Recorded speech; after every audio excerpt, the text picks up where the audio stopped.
Welcome to the Hello Seattle podcast, a local perspective on living in and moving to Seattle. Yeah, we're excited to introduce you to people, places, and communities that make living in our hometown special.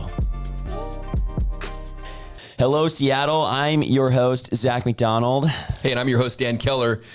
We got a fun episode today on a community that I drive by every single day. Yeah, me too. I think we're both right in the same part of Shoreline. We were starting off talking about Richmond Beach and Hillwood, which are the two neighborhoods we live in, but also the same, latitude or longitude? Which one's up and down? I always forget. Latitude's flat, right? So the same latitude. Long, yeah. And actually pretty much the same. Yeah. But it's just over to the east of Hillwood. Yep. So Echo Lake is as far north as you're going to get in Shoreline. It's sandwiched between Highway 99 on the west side and on the east side, I-5. And then you've got the Edmonds West 104, which kind of runs down towards Lake Washington on the north side. And on the south end, you've got the Meridian Park neighborhood, 185th. We were talking about Meridian Park last week. And so we're back now to the far north part of Shoreline here in Echo Lake. So if you're new to this podcast, or you just stumbled upon this, let's just bring you up to speed what we're doing here. So we have this podcast, Hello Seattle. We go around different communities in Seattle, in the greater Seattle area, and we talk about them. We talk about what is so attractive to them, what makes them valuable, what makes people want to live there. A lot of our clients, so I'm in mortgage finance, been in this industry for 18 years, and Zach's in real estate, and we relocate a lot of people from all over. I used to say the U.S., now it's the country, all over the world, right? And they don't, different. It's funny when you talk to people, sometimes they're like, yeah, we're moving to Seattle. And then they're actually really moving to Bothell or Kirkland or Bellevue. And I'm like, that's not most really people Seattle. aren't really moving to Seattle, but they call it Seattle. So we created this podcast a few years ago where we just go around to different neighborhoods and different communities and we teach people about them. And then from a finance standpoint, at the end, I'll come full circle and kind of let you know, based off of average sales prices, what it costs, what you need to earn, and what it costs to live in these communities. And so what we're doing here specifically in Shoreline, which is really neat, it's a 13 or a 14 part series? Because 14. 14 part series. 14 neighborhoods in Shoreline. Yeah. We sandwiched one together. And so we're going to have a total of 14 episodes. Well, we have the intro episode. So we're going around the horn. What are we, over halfway through at this point? We got a few neighborhoods left. That's it. So we're nearing the end of the series here with Echo Lake. And I think, for somebody watching this, you should at the end take away, anything that's unique about the neighborhood, right? So you kind of understand what this part of Shoreline is like, the pros and cons, right? You're going to understand locationally where it's at, proximity to Seattle, transportation, the schools, and also the parks. I think we really want you to get to know Shoreline as well as we do. And I think our hope eventually is to be able to do this in a lot of different cities. But this is the pilot episode or pilot show, so to speak, for the neighborhood intros. And then we really want you to know as well what the housing looks like, because that's what we specialize in. Yeah. So Echo Lake. Echo Lake. Why don't you talk about the lake? I mean, it's named after a lake. It's a tiny lake. It's almost like a pond when you look at Google Maps. Yeah. So when you think about this, and like I said at the beginning, I drive by it every single day. I come down the hill on Aurora 99. I head northbound on Aurora, and that's where I take a right sometimes at, what is that? What is it, 170? No. What is the intersection there at Costco, the Pignataro, to get onto I-5? Was Edmonds Way? 205th, yeah. 205th. 205th is also Edmonds. It's the main exit to go to Edmonds or to Mount Lake Terrace. And so that's the way that I sometimes, most of the time, get to I-5 from where I live. So I'll come down and off to the right, I will see Echo Lake. Now, from a proximity standpoint, you can see it from Aurora or Highway 99. If you were to go to the big Costco there off of 99 and 205th, it's literally right behind, a couple blocks behind Costco. Yeah. What makes Echo Lake kind of special for me is during 2020 when we all got shut down, we didn't know what to do, didn't have a lot to do, couldn't do a whole lot. We didn't live too far away, and we had a couple paddle boards. And so I took my little 10-year-old son and we went and paddle boarded out on Echo Lake because I heard that they stock it with rainbow trout. And I said, hey, Hudson, we're going to go trout fishing today on our paddle boards. And Hudson caught his first trout on Echo Lake. That's now, awesome. Full disclosure, didn't keep it and kill it and eat it. Would you eat it? He would have. I wouldn't have. Yeah, that's but fair. Personally, probably would have made it through. Yeah, he would have made it just fine. I mean, I don't think they'd stock it and let kids and people fish out there if it was. But it's a lake that it's not deep. And so, there's a lot of algae content, stuff like that. Not to mention, you're kind of in the city, and there's a lot of communities right by it. And you don't really have a lot of outflow either. But hey, it's a fun lake. There was definitely a lot of people out there paddleboarding and canoeing and stuff. And so they have a public access there, and it's on the north part of the lake probably east part of the lake. Yeah, it's right by the Costco. By the Costco. Yeah, the access is right off the Interurban Trail. So we've talked about the Interurban Trail the last few weeks because the Interurban Trail runs through some of these neighborhoods in the middle. And so you have the Interurban Trail running right along Echo Lake on the border here of Shoreline and Edmonds. And you also have Lake Ballinger, which is right across. It's kind of like the little brother, little sister of Lake Ballinger, which is in Edmonds across the way. Maybe, is it Mount Lake Terrace? I always get confused there. It's kind of a combination. You got like Edmonds and Mount Lake Terrace kind of coming together, and the Nile Golf Course is right across the way as well. You may not know this off the top of your head, so I might be throwing you on the spot here, but is 205th the border of Edmonds and Shoreline? I've heard that before. It is. Yeah, it's also it's not necessarily the border of Edmond, because there's it continues down, right? Yeah. But it is the border of King and Snohomish County. King and Snohomish, that's the border. King and Snohomish And so County. it goes all the way down to Lake Washington. That's right. So you got Mount Lake Terrace and Lake Forest Park, and it's all down in there, dividing everything up. So it's a pretty sweet road. And this particular neighborhood is bordered by some major arterials, and that seems to be the trend with Shoreline, where you have, again, it really does feel like a city. It used to be Seattle. We talked about that in the first episode. This was the farthest north unincorporated parts of Seattle, so there's a lot of city feel, if that makes sense, and how the neighborhoods are broken up. A couple other major landmarks here, though. This community, so Echo Lake, has some condos. I've sold a few different condos that are right along Echo Lake. Okay. There's a little bit of single family housing as well on the lake, but there's a ton of condos that have common areas on the lake. Pretty cool. And they all have little parks as well that are private access for the owners there. The condos are $300 to $450 depending on which building, so a little more affordable than a lot of other housing in Shoreline. Okay. You also have, from what I can tell, the largest apartment complex in Shoreline as well. It's right on the edge of 205th and the neighborhood. It's called the Ballinger Commons. Okay. Huge property, and it's bordered by a massive cemetery as well. Okay. So we both drive by this. So if you're driving down 205th or West 104, whatever you want to call it, you're going to be passing Lake Ballinger, right, which is Snohomish County. Yep. And you're going to also be passing this massive apartment complex. They have like fountains and stuff on the side of the road. And then you have the cemetery as well. So this neighborhood is home to both of those communities. That's cool. Is it fair to call a cemetery a community? I don't know. That's weird. That doesn't sound right. Maybe we'll edit that out. It's in a community. Yeah. I mean, kind of like part of Shoreline, where right in the middle of your neighborhood you have a dump. Yeah, I guess all varieties it's different of lifestyle. Yeah. Well, you got it, and you have to have a cemetery. You do. This is just a huge one. This isn't like a little tiny cemetery. Right. This is a massive Catholic cemetery right in the heart of the neighborhood. Yep.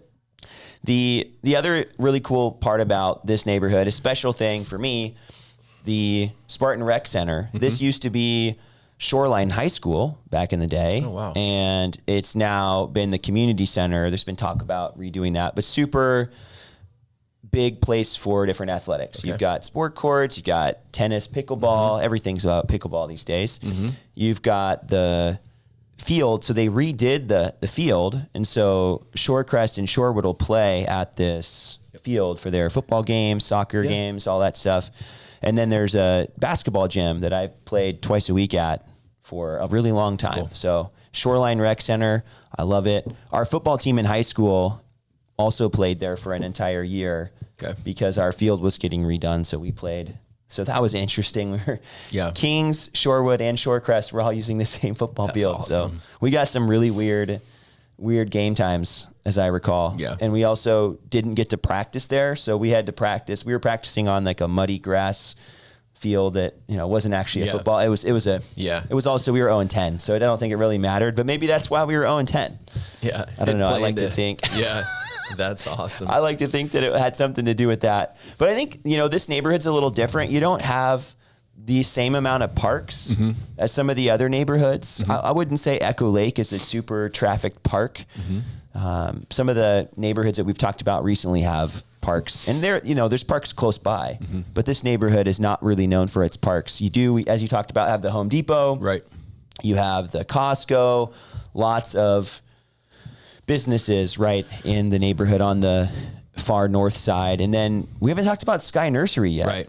I mean, that's a great spot, community mainstay, right on the edge. That would be on the northwest edge of it, right? Yep, barely inside the neighborhood. Southwest but it is, edge. Yep. Yeah. Southwest. Southwest Yeah, edge. we were just talking about northwest. Yep. Now we're on the southwest side. You said your wife's addicted to that place? Yeah, it's a pretty cool. It's a pretty cool nursery if you like plants and trees and stuff. I mean, and they got everything in there, and it's big. And it's a beautiful greenhouse. I mean, it's a beautiful building. Yep. Same thing, right off of Aurora, right off of 99. But yeah, that's one of the bigger attractions. So like, let me ask you this. So Echo Lake, one of the reasons why someone would live in this area, pretty much two reasons. I'm hearing you say proximity and affordability. Yeah, I think proximity to shopping and the downtown and work, right? You're really convenient to all the highways. The light rail, we talked about this last week. The light rail is also really convenient to this neighborhood. Okay. It's down at 185th, so it's on the south side of the neighborhood, but super convenient. Okay. And then, as you talked about, affordability. Yeah. Tons of condos that are affordable in this neighborhood. Okay. You have a little bit of redevelopment in the housing. You have a little bit of townhouses, which are also more affordable. But the prices so far in all the neighborhoods we've been talking about, this is the most affordable neighborhood on the list, right? Cool. So I think the affordability is a big piece here. You're still getting the same public schools. You're getting the same great schools, but you're in a little bit more affordable spot, even more convenient. Here, I think some of the downsides maybe being that you've got a lot of major roads. So you've got housing that's closer to those roads. You've also got the freeway. So there's going to be some freeway noise if you're in some of the maybe most convenient parts of the neighborhood. Okay. But overall, I think the affordability and the convenience are two big factors here. Yep. Cool. So we talked about housing a little bit just now, but we also mentioned earlier, we're going to tell you, hey, this is what it looks like to live here. And yes, some people are going to rent, right? There's a huge apartment community here. You've got some condos, a little bit more affordable for buying. If somebody's going to buy a single family house, we were talking before we jumped on that the average sales price is right around $830,000 in this neighborhood, and the median sales price about $815-ish. So if somebody was looking to make a purchase in Echo Lake, what would that look like for them? What would it cost them, and what would they need to be earning in order to do that? So if you're following along with our series, even over the past couple of years, what you'll hear Zach talk a lot about is median sales price and then average sales price. And in some of these communities that are more vast in types of housing, there's a big difference between median and average. And so as you get into more of these niche type neighborhoods like Echo Lake, it tightens up a lot. Yeah. So, super. I mean, when you see a median and average sales price within 15,000 of each other, which we are pretty much there with this community. Yeah, it's actually less than 15. It's like it's 13, which is super rare. Yeah. So basically, it's pretty consistent across the board living here in this community. 50s, 60s houses. Yeah. There's a few newer kind of standalone houses, but the majority are older homes, similar era, and similar pricing. Yeah. So we're going to use the $830,000 price point. I think that's fair. I think in Snohomish and King County, the average down payment, this is really fascinating. This is for not just first-time homebuyers. This is in general is about 7%. I'm going to round down to 5% because it's the same pricing, PMI and rate. So let's go $830 with 5% down. It's about $42,000 for a down payment. your closing costs are going to be approximately $8,000 to $12,000. This is not a quote by any means. This is just some ballpark estimates. You could be into a house here for right around $50,000 total, all in. Wow. Plus or minus a couple of grand, but let's use $830 with 5% down. Your principal and interest payment is going to be about $4,855 a month, $4,855 a month. Property taxes are estimated right around $690 a month. Private mortgage insurance, if you put less than 20% down, you're going to have to pay that. That's about $177 a month. Cost to insure the home with homeowners insurance, about $100 a month. And then I'm going to assume that you probably have a little bit of monthly debt. So I'm going to throw in about $500 in residual monthly debt. So based off of that total monthly payment to live here, you're looking at about $14,000 a month in total household income to qualify. That's maybe about $170,000 a year. That's the lowest number you've said so far in Shoreline. Right. So it's still not an inexpensive place to live, but this neighborhood is considerably more affordable than some of the other ones that we've been looking at. Right. So I think it's, from an affordability standpoint, we're getting to probably one of, if not the most, one of the most affordable neighborhoods. Yeah, we'll see. We'll continue to see that as we hop over the freeway a little bit too. What if somebody puts more down? I put you on the spot with this last week, and I know you've got some quick calculations that you can do, but what if somebody puts 20% down? At this price point, the chance that somebody has 20% down is going to be a little bit higher. Maybe they got 80 to 100K total, right? So that's their down payment, closing costs approximately. Yeah, it takes you from about needing $14,000 a month in income down to about $11,000 a month in total household income. Yeah. Right. So somebody could be making closer to 120 a year and be able to make a purchase if they have 20% down. 20% down. Yeah. And 20% down is, it's not a ton of money on an $830,000 house. But 20% down plus it's definitely more within reach, right? It's a little easier to save for than, we were talking about like in Arden or Richmond Beach, where 20% down's a, $400,000 you're looking down at payment. 166,000 plus, let's just say around 10,000, 175 grand kind of plus or minus a couple grand all in. So great community, great. We do see a lot of that. I'm actually seeing more and more larger down payments with clients lately. So, especially the further you go south, the further you go north. And the higher interest rates, if people have the ability to, and with a higher interest rate, it does help make it more affordable. Yeah. When money's cheap, it's easier to do 5% down. Right. But when money is... money's a little more expensive. Sometimes you got to put those bigger numbers down in order to make it all pencil. So So there's a lot of different scenarios you can run. There's different price points. One of the reasons why we close each episode with what does it take? Like, how much do I need to earn? The reason why we use these metrics to give to you all. One, they're not ironclad. These are completely editable, and these are just estimates. And so because I did give some estimates and I'm in the mortgage space, I want to give my license number. I need to. I'm going to have your MLO number memorized by the end of it. I should. My Washington State MLO number is 115349. I'm a licensed mortgage broker with New American Funding, okay?